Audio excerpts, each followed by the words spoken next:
Hello दोस्तों, कैसे हैं आप। मैं हूं अंकित प्रजापति और स्वागत करता हूं आपका अपने यूट्यूब चैनल अंकित प्रजापति स्टडी सेंटर में।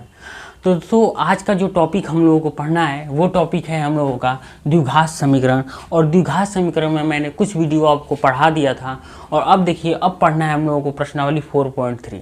प्रश्नावली 4.3 की थ्योरी के बारे में मैंने कुछ बताया था कि हम लोग कैसे कोई भी मूल हो तो उसकी प्रकृति ज्ञात कर सकते हैं, चाहे हम लोग कैसे कोई भी द्विघात समीकरण हो तो उसका श्रीधराचार्य के फार्मूले से क्या कर सकते हैं, मान ज्ञात कर सकते हैं, मूल ज्ञात कर सकते हैं। यह हमने बताया था कि कोई भी अगर द्विघात समीकरण हो तो उसका पूर्ण वर्ग बना के हम लोग कैसे उसके मूल ज्ञात कर सकते हैं। तो देखिए, सबसे पहला क्वेश्चन जो हम लोग को प्रश्नावली में दिया है वो दिया है आपका, यदि निम्नलिखित द्विघात समीकरणों के मूलों का अस्तित्व हो तो इन्हें पूर्ण वर्ग बनाने की विधि से ज्ञात कीजिए।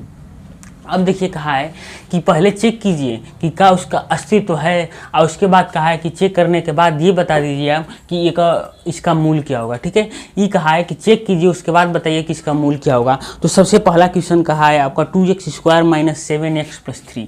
क्या कहा है? तो कहा है 2x² - 7x + 3 = 0। ठीक है, इतना कहा है। और इतना कहने के बाद देखिए, अब क्या करना है कि इसको सबसे पहले हम लोग को चेक करना है। चेक क्या करना है कि क्या ये मूलों की प्राकृतिक का अस्तित्व में है कि नहीं है। तो भाई साहब, हमने अस्तित्व में है कि नहीं है चेक करने के लिए आपको बताया था कि एक आपका विविधकर आता है, यानी विविधकर को हम लोग किससे रिप्रेजेंट करते हैं, तो डी से। तो विविधकर बराबर हो जाता है आपका b² - 4ac।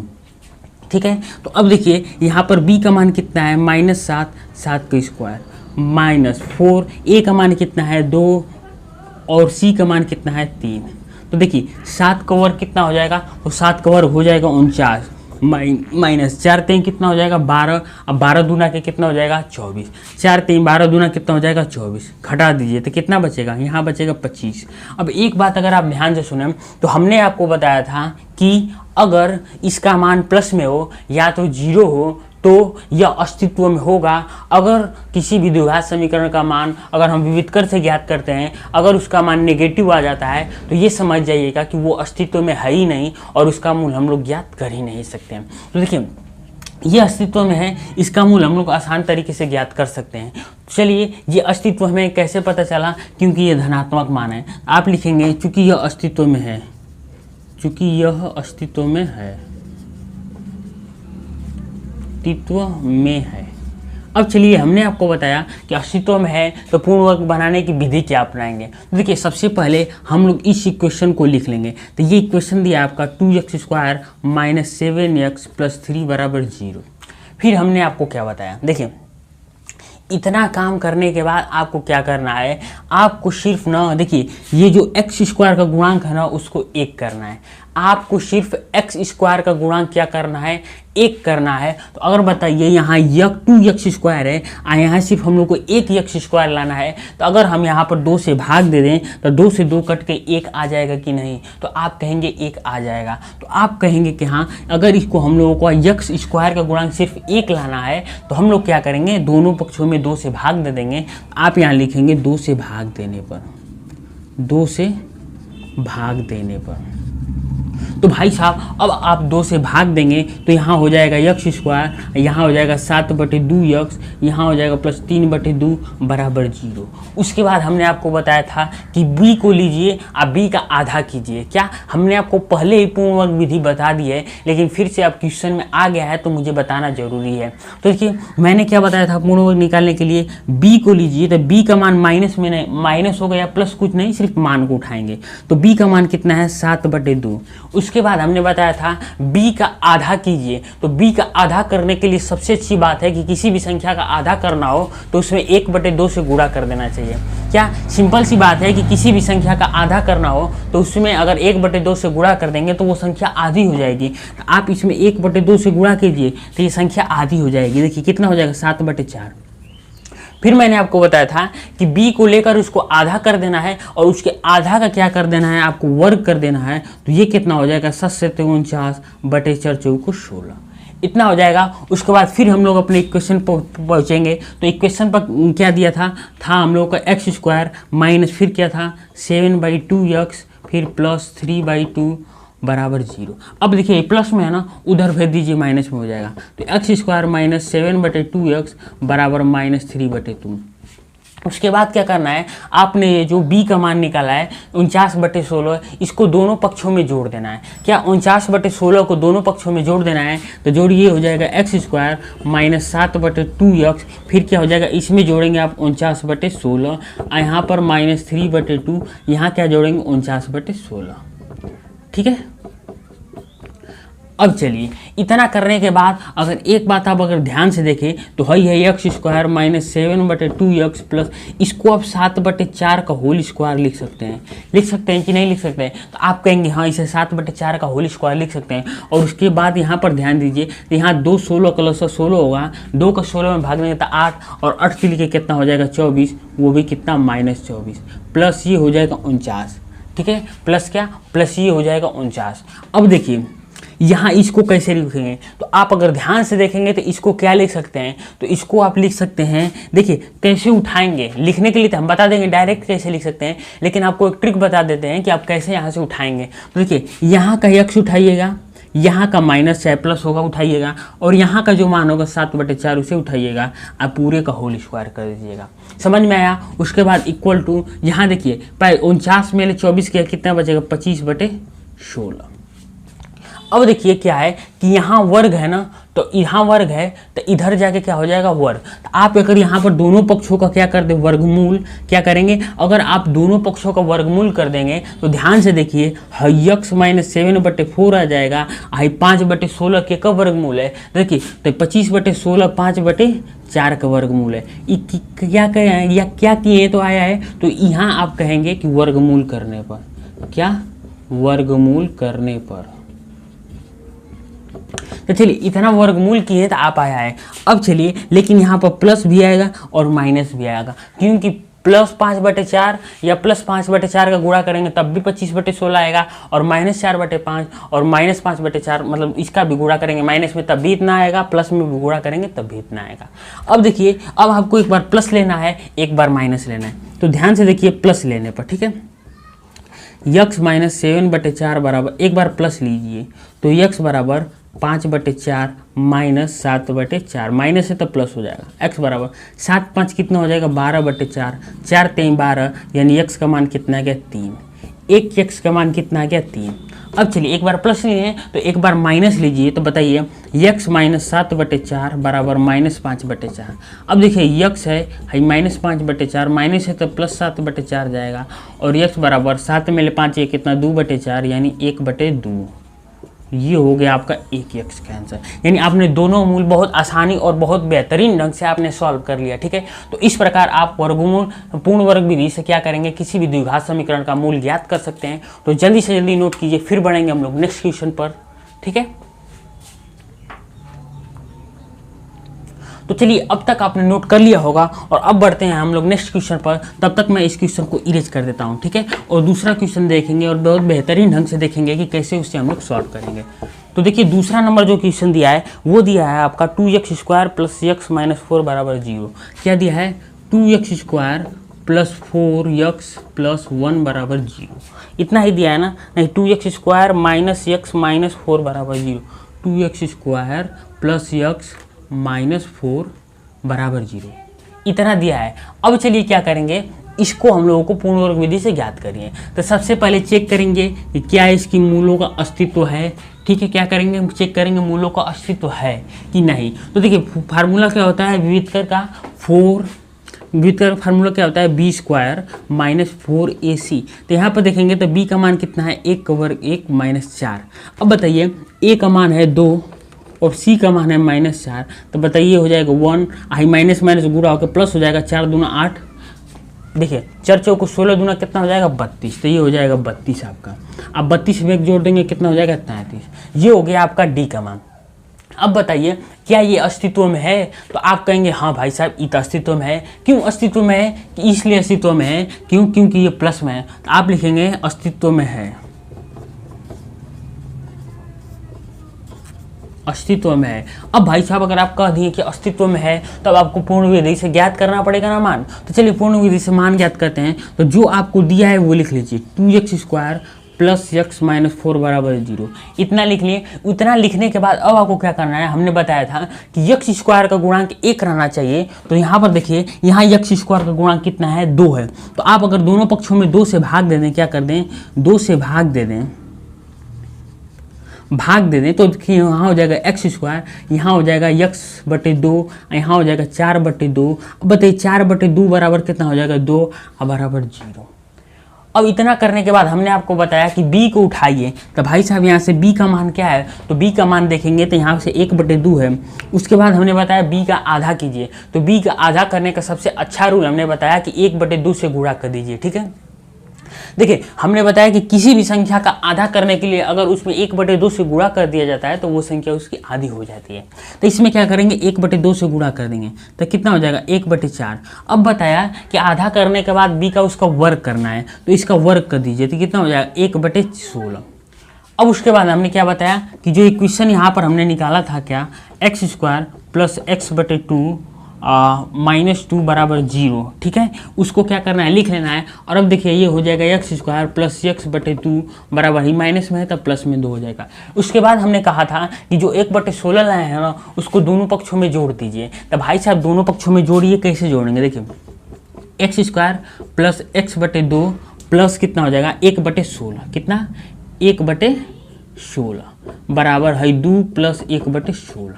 ठीक है, अब ध्यान से देखेंगे तो है यक्स स्क्वायर है प्लस x/2 प्लस है 1/16 के 1/4 का होल स्क्वायर आप लिख सकते हैं आसान तरीके से। और यहाँ देखिए लसा लेंगे तो 16 और 16 दूना 32 और प्लस 1। और हमने आपको लिखने का सबसे आसान तरीका बताया। हम डायरेक्ट भी यहाँ बता सकते हैं, लेकिन आपको मैंने ट्रिक बताया यहाँ पर। पहले वाले का यक्स उठाइए, बीच वाले का प्लस उठाइए और उसके पीछे वाले का 1/4 उठाइए और दोनों को वर्ग कर दीजिए। अब बताइए 32 से जोड़ेंगे कितना होगा, 33 बटे हो जाएगा 16। अब क्या करना है, अब देखिए यहाँ पर क्या है, स्क्वायर है। तो इस स्क्वायर को हटाने के लिए दोनों पक्षों का क्या कर देंगे, वर्गमूल। तो आप यहाँ पर लिखेंगे वर्गमूल करने पर। ठीक है, वर्गमूल करने पर।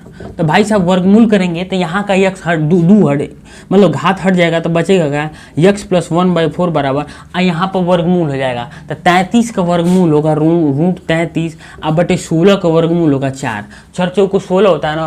अब आप कन्फ्यूजन में होंगे कि 33 का वर्गमूल मैंने रूट 33 क्यों लिख दिया। अरे भाई साहब एक बात ध्यान दीजिए, रूट 33 गुणे रूट 33 का अगर गुणा करें तो आप 33 आता है कि नहीं आता है, तो वही बात हो गया ना, 33 का वर्गमूल कितना हो गया, रूट 33 हो गया। अब चलिए यह भी आएगा एक प्लस और एक माइनस में। अब चलिए एक बार आपको प्लस दिखाना है, एक बार आपको माइनस दिखाना है। तो देखिए प्लस दिखाने पर क्या करेंगे, तो यक्स प्लस 1/4 बराबर रूट 33/4। तो देखिए यक्स बराबर रूट 33/4 है, हो जाएगा -1/4। प्लस में है तो उधर माइनस में, तो यक्स बराबर ऊपर आ जाएगा रूट 33 - 1 और नीचे आ जाएगा 4। ये हो गया एक यक्स का मान। अब देखिए अब एक बार प्लस दिखाया है ना, तो एक बार माइनस दिखाइए। तो देखिए यक्स प्लस 1/4 बराबर माइनस रूट 33/4। अब देखिए यक्स बराबर माइनस रूट 33/4 है, प्लस में था ना तो उधर जाके कितना हो जाएगा, माइनस में 1/4। अब बताइए यक्स बराबर ऊपर से माइनस का मान ले लेंगे, है हो जाएगा 33 + 1 अब बाई 4। ये हो जाएगा आपका दूसरा रूट का आंसर। ठीक है, तो ये हो गया आपका यक्स का मान। और इस तरह आप मूलों का अस्तित्व बहुत आसान तरीके से चेक कर और आप मूल वर्ग आसानी तरीके से बना सकते हैं। तो ये हो गया दूसरे का आंसर। जल्दी से जल्दी नोट कीजिए, फिर बढ़ेंगे हम लोग तीसरे नंबर पर और तीसरे नंबर को देखेंगे कि कैसे हम लोग सॉल्व करेंगे तीसरे नंबर को। तो अब तक आपने नोट कर लिया होगा और अब बढ़ेंगे हम लोग तीसरे नंबर क्वेश्चन पर। ठीक है, तो चलिए तीसरे नंबर क्वेश्चन को लिखते हैं सबसे पहले और देखते हैं कि तीसरा नंबर क्वेश्चन को कैसे सॉल्व करेंगे हम लोग। तो तीसरा नंबर क्वेश्चन भाई साहब आपका कह रहा है कि 4x² + 4√3x + 3। क्या कहा है, 4x² + 4√3x + 3 बराबर 0। फिर से देख लेते हैं, 4x² + 4√3x + 3 बराबर 0। चलिए इसको खूब आसान तरीके से और बेटर तरीके से हल करेंगे हम लोग। तो ध्यान देंगे तो सबसे पहला काम क्या, चेक कीजिए मूलों का अस्तित्व है कि नहीं है। तो चलिए चेक करने के लिए विविधकर लगाएंगे। d बराबर क्या होता है, b² - 4ac। चलिए 4√3 का स्क्वायर कीजिए, 4√3 का स्क्वायर -4। a का मान कितना है, यहाँ से 4 है और c का मान कितना है, यहाँ से 3 है। तो अगर अब आप ध्यान से देखेंगे यहाँ पर तो 4√3 का स्क्वायर कितना होगा, तो 4√3 का स्क्वायर होगा, देखिए 4 चौको कितना होता है 16 और 16 3 कितना होता है 48, तो यहाँ पर हो जाएगा 48, फिर माइनस। अब ध्यान से देखिए 4 का 4 में गुणा करेंगे तो कितना होगा 16 और 16 का 3 में गुणा करेंगे तो 48 होगा, ठीक है। तो अब बताइए ध्यान से 48 में 48 घटाएंगे तो कितना बचेगा 0, जबकि हमने आपको बताया था कि अगर मूलों का अस्तित्व कब होगा, जब आपका मान धनात्मक में आए या आपका मान 0 हो जाए, ठीक है। जब आपका मान धनात्मक में आए या जब आपका मान 0 हो जाए तो आप समझ जाइएगा कि मूलों का अस्तित्व है। तो चलिए मूलों का अस्तित्व यहाँ से है, तो आप यहाँ पर आप लिख देंगे अस्तित्व है, अस्तित्व है। अब भाई साहब अस्तित्व है तो इसे पूर्ण वर्ग विधि से सॉल्व कैसे करेंगे, ध्यान से देखिए। सबसे पहले हमने आपको बताया कि 4x² प्लस 4√3x प्लस 3 बराबर 0 को उतार लीजिए। उसके बाद क्या कीजिए, हमने आपको बताया कि x² का गुणांक सिर्फ 1 रहना चाहिए, लेकिन यहाँ पर x² का गुणांक 4 आ गया, तो दोनों पक्षों में 4 से भाग देने, क्या 4 से भाग दे देंगे। हई 4 से 4 कट के x² बच जाएगा, हई 4 से 4 कट के √3x बच जाएगा, हई 3 में 4 से भाग देंगे तो 3/4 हो जाएगा बराबर 0। उसके बाद क्या बताया, तो भाई साहब उसके बाद मैंने आपको बताया कि b को उठाइए, तो b का मान कितना हो जाएगा, b का मान √3 हो जाएगा। उसके बाद मैंने आपको बताया b को उठाइए फिर उसका आधा कीजिए, तो आधा करने का सबसे आसान तरीका हमने आपको बताया कि 1/2 से गुणा कर दीजिए। तो 1/2 से आपने गुणा कर दिया, ठीक है। और जब 1/2 से आपने गुणा कर दिया उसके बाद क्या करेंगे, तो ध्यान से देखें, तो यहाँ हो जाएगा √3/2। उसके बाद हमने आपको बताया कि जब भी आपका √3/2 यानी गुणा आधा करने के बाद मान आ जाए तो उसका आपको क्या कर देना है, वर्ग। तो आप यहाँ पर कर दीजिए वर्ग, तो कितना हो जाएगा 3/2 ये हो जाएगा। इतना समझ में आया। और इतना आने के बाद अब क्या करेंगे वो ध्यान से आप देखेंगे। तो देखिए उसके बाद आपको फिर ये वाला इक्वेशन आराम से उतारना है। यहाँ पर x² प्लस √3x प्लस 3/4 बराबर 0, इतना उतार लिए। और इतना उतारने के बाद ध्यान से अगर देखेंगे तो x² प्लस √3x बराबर है -3/4 है, ठीक है। हाई प्लस में था तो उधर भेज देंगे तो माइनस में नहीं हो जाएगा, तो हो जाएगा। अब देखिए अब आपने जो 3/2 मान ज्ञात किया है, यानी जो 3/2 b का मान निकाला है उसे आपको दोनों पक्षों में जोड़ना है। उसे क्या करना है, तो उसे आपको दोनों पक्षों में जोड़ना है। तो ये हो जाएगा x² प्लस √3x। अब बताइए इसे जोड़िए, तो एक बार इधर जोड़ दीजिए 3/2, हाई -3/4 है ना, तो एक बार इधर जोड़ दीजिए 3/2, जोड़ देंगे ना। अब चलिए दोनों पक्षों में जोड़ते हैं, तो ये हो जाएगा x², ये हो जाएगा √3x। अब बताइए, नहीं देखिए यहाँ 3/4 होगा, ठीक है, कहें कि 2 का स्क्वायर 4 होता है, तो यहाँ भी 3 क्या होगा 4 और यहाँ भी 3 क्या होगा 4।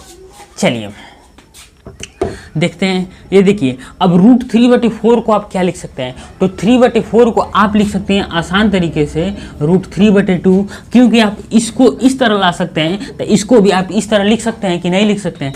आप कहेंगे कि आसानी से लिख सकते हैं, क्यों कि आपने इसको इस प्रकार से लिखा, तो इसको भी इस प्रकार से आप आसान तरीके से लिख सकते हैं।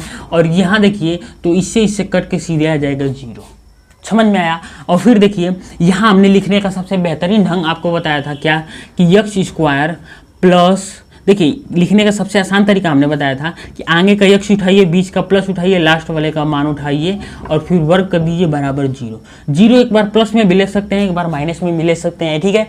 अब देखिए यहाँ स्क्वायर है, स्क्वायर को हटाएंगे कैसे, तो आप यहाँ पर क्या कर देंगे, वर्गमूल कर देंगे। क्या अगर दोनों पक्षों का वर्गमूल कर देंगे तो यहाँ से तो स्क्वायर हट जाएगा, x प्लस √3/2 बराबर, लेकिन 0 का वर्गमूल कितना होता है, तो भाई साहब 0 का वर्गमूल 0 ही होता है। आप यहाँ पर लिख देंगे 0। अब बताइए 0 एक बार प्लस में होगा, एक बार माइनस में होगा, ठीक है। जब 0 एक बार प्लस में होगा, एक बार माइनस में होगा, तो आप एक बार प्लस दिखाइए, एक बार माइनस दिखाइए। x प्लस √3/4 बराबर 0, तो x बराबर क्या हो जाएगा √3/2, वो भी माइनस में, क्योंकि प्लस में है तो उधर जाके माइनस में हो जाएगा। एक बार अगर माइनस में भी दिखाएंगे तो x प्लस √3/2 बराबर क्या हो जाएगा -0, तो x बराबर भी क्या हो जाएगा, उधर जाएगा तो √3/2, क्योंकि 0 के आगे माइनस या प्लस कोई भी फर्क नहीं पड़ने वाला है, वो मान छोटा ही है तो छोटा है। समझ में आया। तो देखिए इस तरह आप क्या कर सकते हैं, मूलों का अस्तित्व ज्ञात करके पूर्ण वर्ग आसानी तरीके से बना सकते हैं। तो ये हो गया आपके तीसरे नंबर का क्वेश्चन। और जल्दी से नोट कीजिए, फिर बढ़ेंगे हम लोग 4 नंबर पर, और 4 नंबर को देखेंगे कितने बेहतरीन ढंग से हम लोग उससे भी सॉल्व करते हैं, ठीक है। तो अब तक आपने नोट कर लिया होगा। और अब बढ़ते हैं हम लोग 4 नंबर क्वेश्चन पर, और 4 नंबर क्वेश्चन को देखते हैं कि कैसे हम लोग सॉल्व करेंगे। ठीक है, तो देखिए जो 4 नंबर क्वेश्चन है वो कह दिया है आपका 2x² प्लस x प्लस 4 बराबर 0। क्या कहा है? 2x² plus 4x plus 2x² plus x plus 4 बराबर 0, प्लस x प्लस 4 बराबर 0। सबसे पहला काम क्या? सबसे पहला काम चेक कीजिए कि क्या इसके मूलों का अस्तित्व है। तो भाई साहब एक मूलों का अस्तित्व चेक करने के लिए विविधकर लगाएंगे। d बराबर b² माइनस 4ac। देखिए b का मान कितना है 1, तो 1 का स्क्वायर माइनस 4 गुणे a का मान कितना है 2 और c का मान कितना है 4। तो यहाँ हो जाएगा 1 का वर्ग 1, यहाँ 4 चौको 16 दूना कितना हो जाएगा 32। अब बताइए 32 में 1 गया कितना बचेगा माइनस 31। अब बताइए हमने आपको बार बार बताया है कि जब विविधकर निकालेंगे अगर d का मान प्लस आ जाए और 0 आ जाए तो उसका अस्तित्व है, और जब इसका मान अगर निगेटिव में आ जाए तो उसका अस्तित्व नहीं लिखेंगे। तो आप कहेंगे कि चूँकि इसका अस्तित्व नहीं है, चूँकि इसका अस्तित्व नहीं है, और भाई साहब जब इसका अस्तित्व है ये नहीं है तो आप इसे ज्ञात कैसे कर सकते हैं? तो आप इसका पूर्ण वर्ग नहीं बना सकते हैं, क्योंकि इसका पूर्ण वर्ग नहीं बनाया जा सकता, नहीं बनाया जा सकता है। ठीक है, तो ये हो गया आपके चौथे नंबर का क्वेश्चन। और बहुत बेहतरीन ढंग से हमने क्या किया, आपको ये प्रश्नावली 1, ठीक है, प्रश्नावली 4.3 का 1 नंबर जो क्वेश्चन है बहुत बेहतरीन ढंग से हमने सॉल्व किया। तो आज के लिए बस इतना ही रहने देंगे, मिलते हैं आपसे नेक्स्ट वीडियो में। तब तक के लिए जय हिंद, जय भारत।